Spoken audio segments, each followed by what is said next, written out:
एक एक काम करना होगा, है ना, हो रहा है ना, रिकॉर्ड कर लेना, रिकॉर्ड तो हाँ। एक कल जो आप पढ़े थे साथ साथ आपको बोलना है, ठीक है, बोलेंगे तो ज़्यादा सीखेंगे, है ना, नहीं बोलिएगा तो क्या सीखेंगे। अच्छा, कल जो बताया तो समझ में आया कि नहीं आया? हाँ या नहीं बोलना है।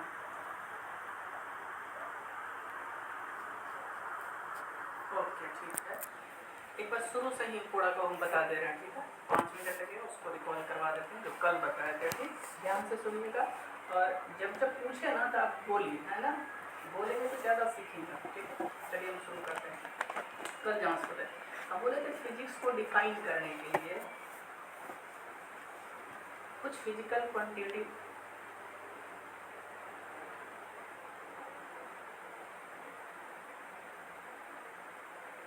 ड्राइव किया गया है। तो इसका बेसिस होता है ना, क्या किसके बेसिस पे करेंगे, किसके बेसिस पे नहीं करेंगे, है ना। तो ये डिपेंडेंसी के बेसिस पे किया गया है कि किस पे डिपेंड होता है, तो इसका बेसिस होगा डिपेंडेंसी,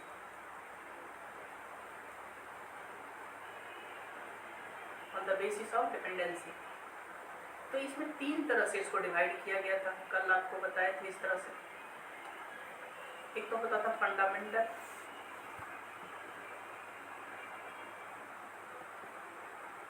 क्वांटिटीज, दूसरा बताए थे ड्राइव्ड क्वांटिटी, और तीसरा जो बोले थे सप्लीमेंट्री।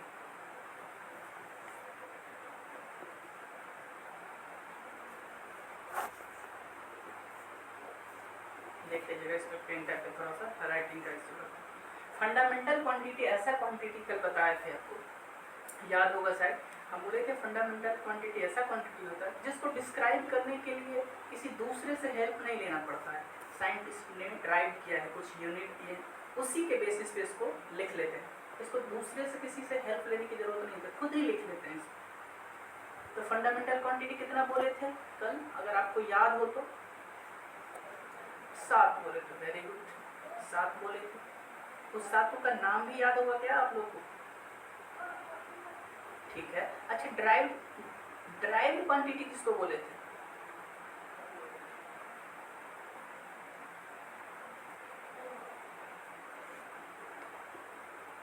हाँ, फिजिक्स में जितना भी फार्मूला होगा ये फंडामेंटल क्वांटिटी को ले लेके बनाते हैं, और 2 को सप्लीमेंट्री, जैसे एग्जाम नहीं देते हैं तो सप्लीमेंट्री एग्जाम लेके पास कराया जाता है। तो किस साइंटिस्ट को बाद में पता चला कि इसको भी रखना चाहिए, तो 2 ऐसा बाद में मेजरमेंट शुरू किया गया, लिया गया।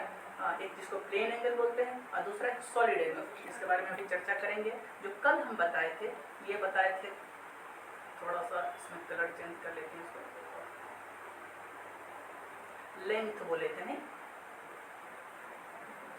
शायद कम है पेन का, एक मिनट, थोड़ा सा पेन का,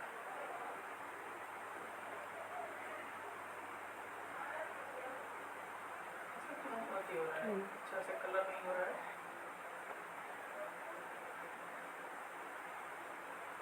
चलिए इसी से ब्लैक से लेंथ बोले थे, दूसरा मास बोले थे, तीसरा टाइम बोले थे।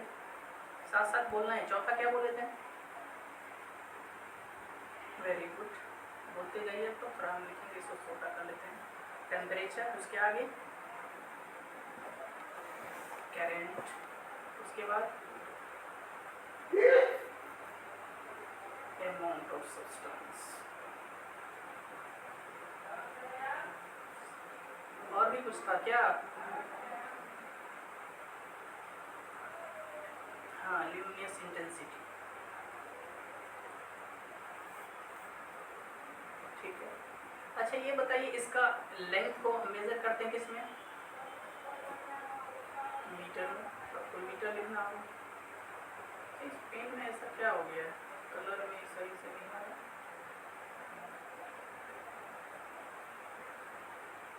मीटर में। और मास किलोग्राम। टाइम को किसमें करते थे? टेम्परेचर को किसमें? केल्विन। और करंट को किसमें करते थे? एम्पियर। और अमाउंट ऑफ सब्सटेंस को किसमें करते थे? ल्यूमिनेस इंटेंसिटी को किसमें करते थे? कैंडेला। और इसका शॉर्ट फॉर्म में लिखा होगा, एम लिखा रहता था, किलोग्राम का स्पीड में बोलिए केजी लिखा हुआ था, सेकेंड में क्या लिखा था? एस लिखा, और केल्विन में क्या लिखा रहता था? कैपिटल के, एम्पियर में ए, और मोल के लिए मोल ही लिखा रहता था, और कैंडेला के लिए सीडी लिखा रहता था। यहाँ तक बताए थे नहीं?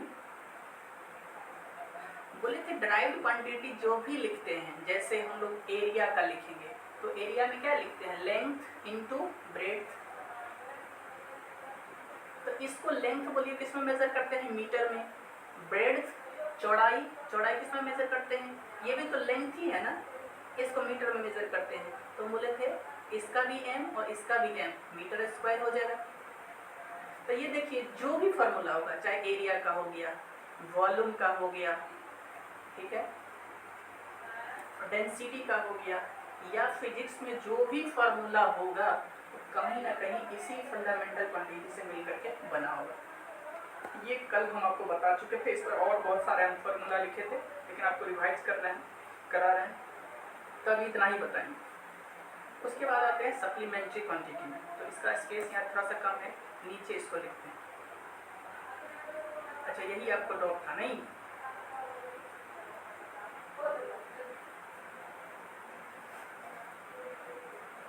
यही डाउट था ना आपको यहाँ? चलिए, आपको बोलना है, साथ साथ बोलिएगा, थोड़ा सा हम इस पे बात करेंगे, आपको डाउट खत्म हो जाएगा।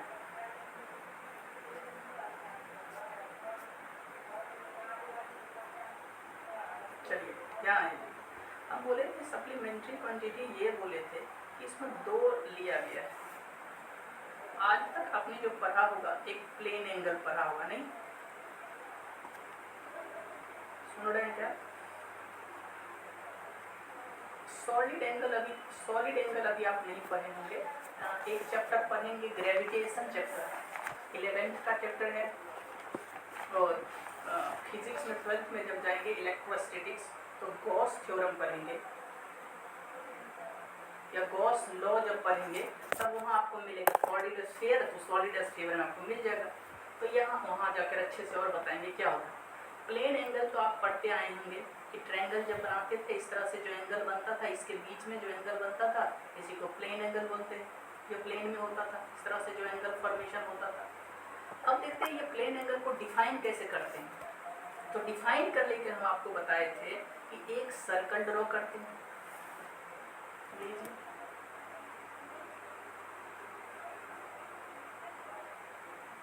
तो ये सर्कल ड्रॉ करते हैं, तो ये रेडियस हो गया, यहाँ तक रेडियस होता है ना, साथ साथ बोलना है, तब डॉट क्लियर हो जाएगा, ठीक है।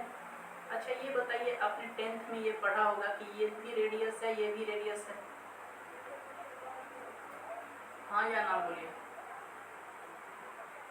अच्छा, ये रेडियस और ये वाला लेंथ को बोलते हैं एल बोलते हैं, इसको नाम जो देते हैं आर्क बोलते हैं, नहीं सी नहीं होता है, सिर्फ ए और सी, इस तरह से आर्क होता है। और आप थीटा बराबर पढ़े भी होंगे L/R, पढ़े हैं कि नहीं? तो ये वाला जो लेंथ होता था, वीडियो बंद कर दो, ये थीटा वाला जो होता था, इस जो मेजरमेंट होता था, ये रेडियन में होता था। किसमें होता था? अच्छा, आपको रेडियन ही नहीं समझ में आया था। हम बोले थे फॉर्मूला डिफाइन करने के लिए क्या करते हैं, हर जगह एक डाल देते हैं, नहीं तो यहाँ 1 रेडियन लिख देते हैं, और यहाँ लेंथ भी 1 मीटर ले लेते हैं, यानी L का वैल्यू R के बराबर ले लेते हैं, L का वैल्यू R के बराबर। तो यहाँ भी L/R है, तो L की जगह पे R दे दीजिए, फिर R दे दीजिए, R और R कैंसिल हो जाकर 1 हो जाएगा। हम बोलेंगे 1 रेडियन कब बोलेंगे, जब L का लेंथ रेडियस के बराबर हो जाए, यानी इस R के वैल्यू के बराबर अगर आर्क बनता है, हम ये कहेंगे कि 1 मीटर रेडियस का सर्कल अगर 1 मीटर का आर्क लेंथ बनाए, तो उसके बीच में जो एंगल बनेगा हम उसको बोलेंगे वो पेंडुलम। थोड़ा गौर से सुनिएगा, हम बता रहे हैं आपको। एक सर्कल है इस तरह से, और ये रेडियस है उसका, आपको दिख रहा है। इस तरह से सर्कल ड्रॉ करते हैं और ये हम कहें कि 1 मीटर का रेडियस है इसका, कितना है 1 मीटर। और इसका लेंथ भी अगर 1 मीटर हो जाए, 1 मीटर का रेडियस और 1 मीटर आर्क का लेंथ हो जाए, इससे जो बनने वाला एंगल होगा उस एंगल को हम बोलेंगे कि 1 रेडियन है। कोई दिक्कत अभी समझ में नहीं आया?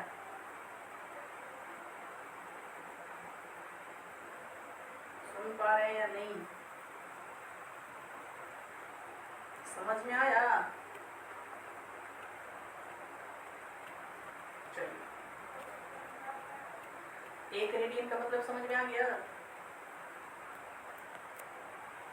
और सॉलिड एंगल में जो ग्लोब दिखाए थे, ग्लोब में इस तरह से अगर कट करके निकालेंगे, उससे जो बनेगा उसमें एंगल, सॉलिड एंगल, उसको स्टेडियन में मेजर करते हैं। तो यहाँ तक कोई दिक्कत?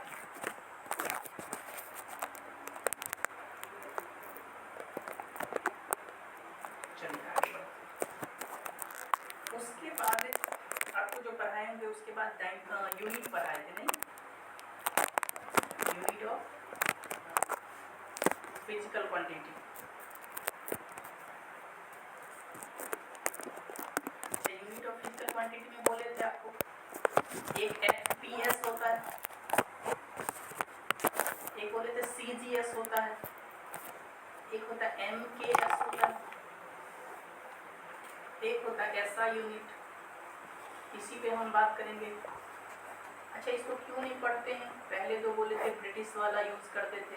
ब्रिटिशर जो साइंटिस्ट, इंग्लैंड के साइंटिस्ट होते हैं, ये वाला यूनिट लेके जाते थे फूट, पाउंड, सेकेंड में। कुछ साइंटिस्ट जो कुछ दूसरे कंट्री के साइंटिस्ट थे, वो सेंटीमीटर, ग्राम और सेकेंड में मेजरमेंट करके जाते थे। और कुछ साइंटिस्ट मीटर, किलोग्राम और सेकेंड में मेजरमेंट करके जाते थे। तो वहाँ होता था अलग अलग साइंटिस्ट एक ही डिस्टेंस को कोई फुट में मेजर करके जा रहते थे। जैसे स्पेन का लेंथ मापना है, कोई फुट में मेजर करके ले जाते थे, कोई सेंटीमीटर में, कोई मीटर में। तो सबका कन्वर्जन करना पड़ता था। तो कहीं कहीं क्वेश्चन में कन्वर्जन दे भी देता है। इसको आगे क्लास आगे जब पढ़ेंगे तो उसमें बात कर लेंगे कि कैसे कन्वर्जन करेंगे। अभी सिर्फ आपको नाम याद रखना है। सिस्टम ऑफ इंटरनेशनल ऐसा यूनिट जो पढ़ते हैं, अभी जो 7 को फिजिकल क्वांटिटी पढ़ाए थे, उसी को सारे नाम इसमें लिखना है।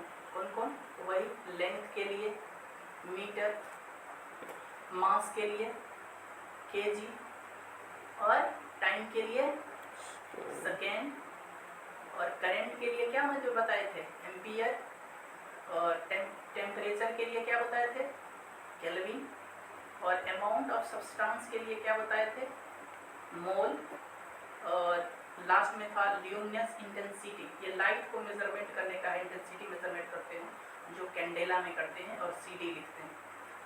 हम बोले थे इसी को आगे हम पढ़ते हैं, तो जब इतना पढ़ ही नहीं है तो हम लोग इसके डायमेंशन के बारे में पढ़ते हैं कि डायमेंशन क्या होता है।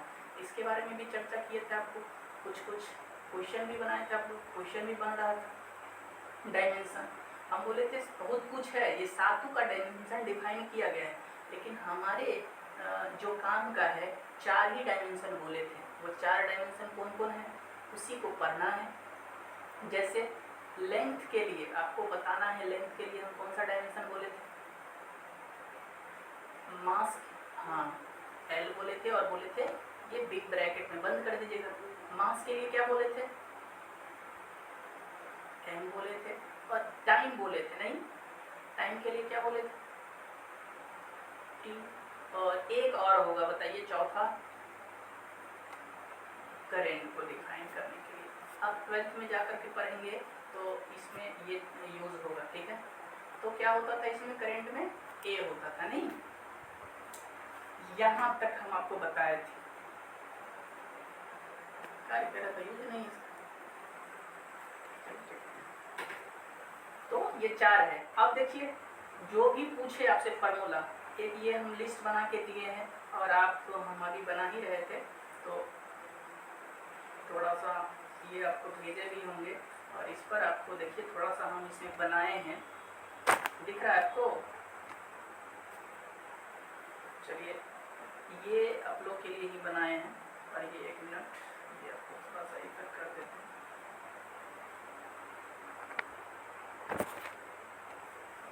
अगर हम कॉपी कर ले तो भी अच्छा रहेगा, नहीं तो ज़्यादा बेटर रहेगा। तो थोड़ा 1 मिनट आप इसको बना सकते हैं, थोड़ा सा कॉपी कर लेते हैं। और हम इसमें कुछ नहीं बनाए, कॉपी कर लेते हैं और यहाँ पेस्ट कर देते हैं।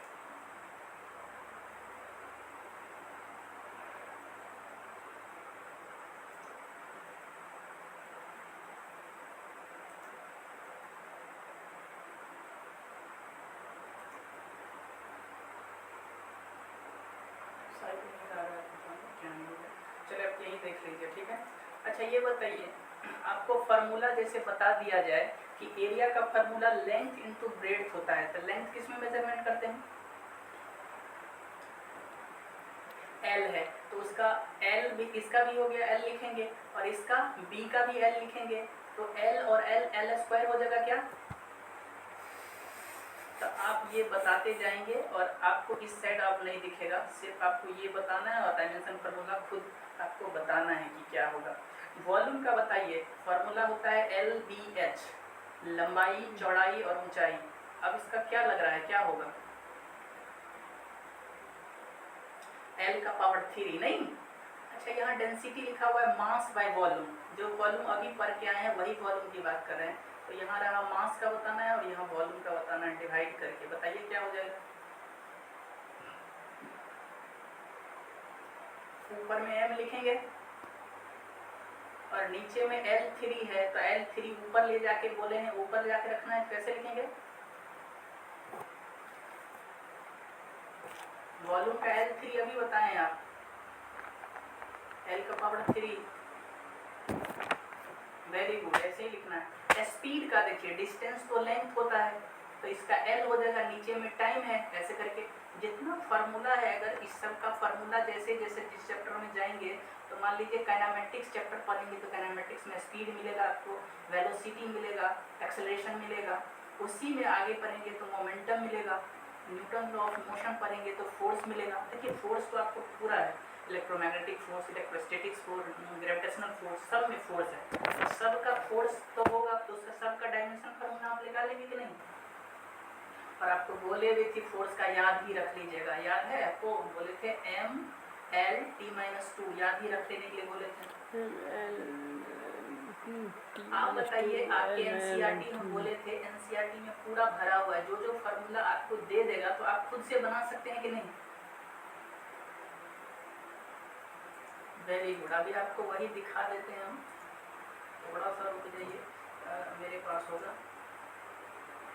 डाउनलोड करके रखे हुए हैं, कल नहीं मिला था, अभी मिल जाएगा। और ये रहा बुक,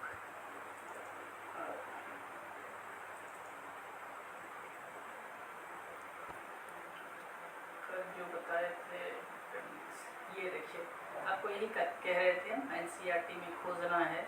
और आप देखिए जो जो चैप्टर पढ़ते जाएंगे त्यों तो बनते जाएगा। बताइए आप खुद इसको बना सकते हैं कि नहीं? ये वाला एरिया दिया हुआ है, इसका लेंथ इनटू ब्रेड्थ करके निकाल सकते हैं डायमेंशन फार्मूला या नहीं? वेरी गुड, वॉल्यूम का निकाल सकते हैं। ये आप नहीं फार्मूला पढ़े हैं तो आपसे नहीं बनेगा, लेकिन आपको फ्रीक्वेंसी के बारे में हम अगर बता दें, इसका फार्मूला 1/t होता है, 1/टाइम टाइम होता है, तो अब इसको निकाल सकते हैं कि नहीं? टाइम का तो पता है आपको, टाइम को ऊपर लेके जाएंगे तो t-1, देखिए ठीक बनाए कि नहीं? मतलब आपको लग रहा है कि हम डायमेंशन फार्मूला बना लेंगे खुद से?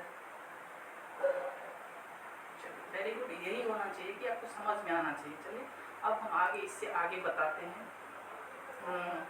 ये तो हम कल बताए थे, तो आप क्या करेंगे, जो जो चैप्टर पढ़ते जाएंगे उसका फार्मूला से आपको अच्छे से रूबरू हो जाइएगा, फार्मूला को जानने लगेगा, तो आप खुद डायमेंशन फार्मूला निकाल लीजिएगा, कोई दिक्कत? चलिए आज आपको बताते हैं।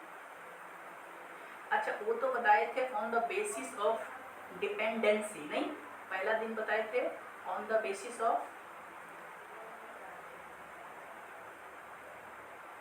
डिपेंडेंसी। अब दूसरा हम ये बता रहे हैं on the basis of direction, on the basis of direction. Direction के बेसिस पे दो चीज किया गया है।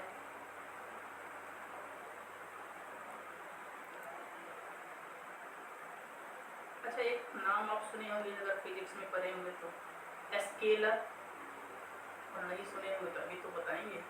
एक होता है वेक्टर, तीसरा भी होता है, थोड़ा सा इसका देंगे, टेंसर। ये आगे बहुत क्लास में पढ़ना रहता है, थोड़ा सा आज आपका फिजिक्स से रूबरू होगा। एक ऐसा चीज जिसको बताने के लिए सिर्फ मैग्नीट्यूड और यूनिट दे दे तो आप उसको बोलेंगे स्केलर।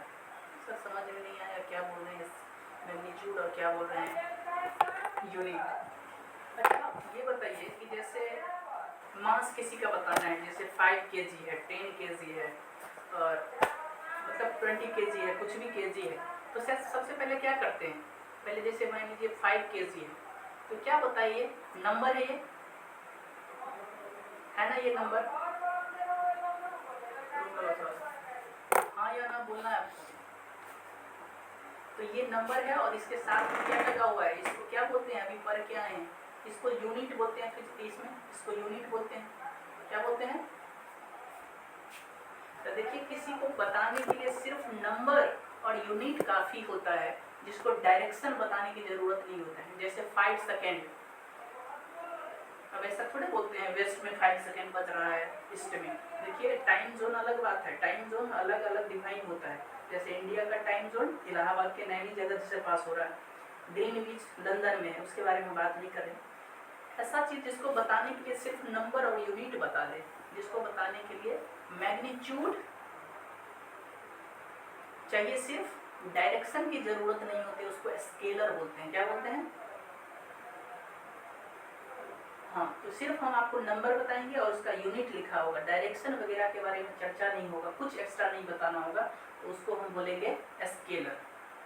तो थोड़ा सा हम इसको इस तरह से लिख देते हैं कि थोड़ा सा अच्छा लगे, इस तरह से थोड़ा सा हम साफ सुथरा इसको लिख देते हैं, तो बताने में ज़्यादा अच्छा रहेगा।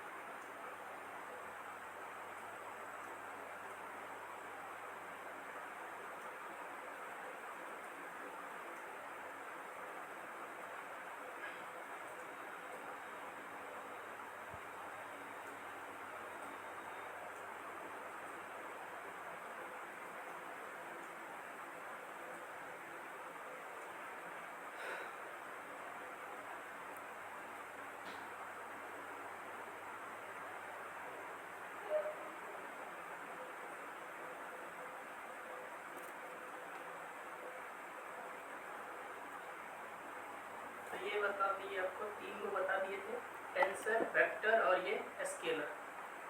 तो ये स्केलर हो गया और ये वेक्टर हो गया और ये टेंसर हो गया। इसको बताने के लिए सिर्फ क्या चाहिए, मैग्नीट्यूड चाहिए, नहीं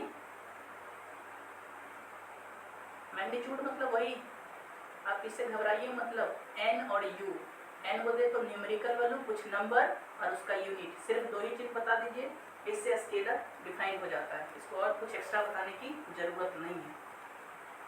लेकिन वेक्टर में क्या होता है, इसको आपको मैग्नीट्यूड भी बताना होगा, यानी ये सब तो बताना ही होगा, उसके साथ प्लस डायरेक्शन भी बताना होगा। ठीक है, जैसे वेलोसिटी बताना हो, डिस्प्लेसमेंट बताना हो, तो डिस्प्लेसमेंट में क्या होता है, मैग्नीट्यूड तो बताना होगा कि 3 मीटर पर सेकेंड से 5 मीटर पर सेकेंड से, लेकिन अगर स्पीड बताना हो तो चल जाएगा इतना ही से, क्योंकि डिस्टेंस बताना है। लेकिन वेक्टर में क्या होता है, डिस्प्लेसमेंट बताना होगा, तो आपको डायरेक्शन भी बताना होगा कि किस डायरेक्शन में जाता है, नॉर्थ में जा रहा है कि साउथ में जा रहा है कि ईस्ट में जा रहा है कि वेस्ट में, जिसके साथ डायरेक्शन भी लिखा हो, तब हम उसको बोलेंगे कि वेक्टर क्वांटिटी है। याद रखिए वेक्टर पर तो हम बहुत कुछ पढ़ेंगे, अभी तो सिर्फ ये बता दिए कि मैग्नीट्यूड चाहिए और डायरेक्शन। जस्ट 2 सेकेंड इसको हम बता करके वेक्टर के बारे में बहुत कुछ पढ़ेंगे बेटे। इतना आपको बेसिक आइडिया हुआ कि स्केलर को बताने के लिए मैग्नीट्यूड चाहिए सिर्फ, लेकिन वेक्टर को बताने के लिए मैग्नीट्यूड भी चाहिए और क्या क्या चाहिए, डायरेक्शन। जोर से बोलना है थोड़ा सा। आगे समझ में टेंसर के बारे में थोड़ा सा टेंसर के बारे में हम ये बता रहे हैं कि ये इसमें इसको बताने के लिए ये मैग्नीट्यूड भी होता है, डायरेक्शन भी होता है, लेकिन ये वेक्टर के लॉ को फॉलो नहीं करता है, इसलिए इसको टेंसर बोलते हैं। अभी आपको थोड़ा सा लगेगा अजीब, जब हम वेक्टर बताने लगेंगे तो जब वेक्टर का सब कुछ खत्म हो जाएगा तब आप आसानी से इसको समझ में आ जाएगा आपको। इसलिए टेंसर को कुछ देर के लिए आप वेट कीजिए, ये हायर क्लास में हम लोग को पढ़ना रहता है टेंसर क्या होता है, ठीक है। तो ये PhD लेवल MSc लेवल में पढ़ते हैं, हम लोग पढ़ते हैं, इस पर खेलते हैं, इसमें बहुत सारा काम होता है इसमें। तो हम आपको अच्छे से वेक्टर के बारे में बताएंगे। तो वेक्टर में पहले सबसे पहले कि वेक्टर होता क्या है, बोले थे वेक्टर के बारे में पढ़ेंगे। तो वेक्टर सबसे पहले होता क्या है, वेक्टर जैसा चीज़ होता है, आप अभी इतना चीज़ सीखे हैं कि वेक्टर को बताने के लिए मैग्नीट्यूड चाहिए और क्या चाहिए। देखिए जितना बोलेंगे उतना ज़्यादा सीखेंगे, क्योंकि फिजिक्स में कुछ है नहीं, बात मेन है कि आप बोलिए और साथ साथ थोड़ा सा हम याद करने के लिए कुछ बोलते नहीं, ऐसे सब कुछ याद हो जाता है। मैग्नीट्यूड चाहिए और एक चीज़ अभी वेक्टर को थोड़ा सा क्लियर नहीं कर रहा है, क्योंकि देखिए हम लोग के जितना सिलेबस में है, आपके लिए फिजिक्स जितना ज़रूरी है उतना वेक्टर हम पढ़ा देंगे, उससे वेक्टर मैथ वाला भी पढ़ता है, उतना नहीं पढ़ेंगे, जितना काम चल जाए अपना लोग को उतना पढ़ेंगे। तो देखिए वेक्टर होता क्या है, तो वेक्टर को पहले दिखाते कैसे हैं वो पहले देख लीजिए। ए लिख दीजिए और ऊपर में ऐसे तरह के एक साइन लगा दीजिए, ये वेक्टर होता है, ठीक। और किसी किसी बुक में ऐसा भी रहता है, थोड़ा सा ए ले लीजिए और इसको थोड़ा सा मोटा कर दीजिए, ठीक कर दीजिए मोटा। तो मान लीजिए ये भी तरीका होता है, किसी किसी बुक में लिखा रहता है, ये भी लिखने का तरीका है, ठीक कर दीजिए, मोटा कर दीजिए। तो आप बताइए अगर 4-5 जगह आपको अगर इस तरह से लिखना हो गया तो आपका पूरा पेज ही खराब हो जाएगा। तो हम लोग के लिए सबसे ज़्यादा बेटर होता है ये इस तरह से साइन लिखे वेक्टर, ठीक है। तो वेक्टर को डिफाइन करने के 2 तरीका है, तो इसमें बताते हैं कैसे डिफाइन करते हैं। एक तरह से सिंबल में कैसे दिखाते हैं और ग्राफिकल में कैसे दिखाते हैं, ये देखिए। ग्राफिकल रिप्रेजेंटेशन एक होता है सिंबॉलिकल, एक होता है ग्राफिकल।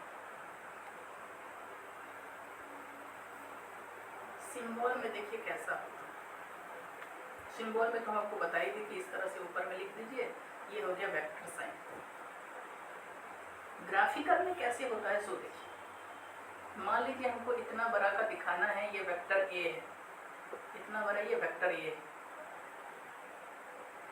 और ये वेक्टर है, इसको दिखा रहा है, ये 3 न्यूटन को दिखा रहा है, और इसका लेंथ मान लीजिए 1 सेंटीमीटर है, यहाँ से लेके यहाँ तक कुछ ना कुछ तो लेंथ होगा। और हमको पता चले कि हमको बताना है 30 न्यूटन के बारे में बताना है, तो 30 न्यूटन को कैसे दिखाइएगा, 1 सेंटीमीटर में जब 3 न्यूटन है तो 30 न्यूटन को दिखाना है, तो आपको कितना सेंटीमीटर का बनाना होगा।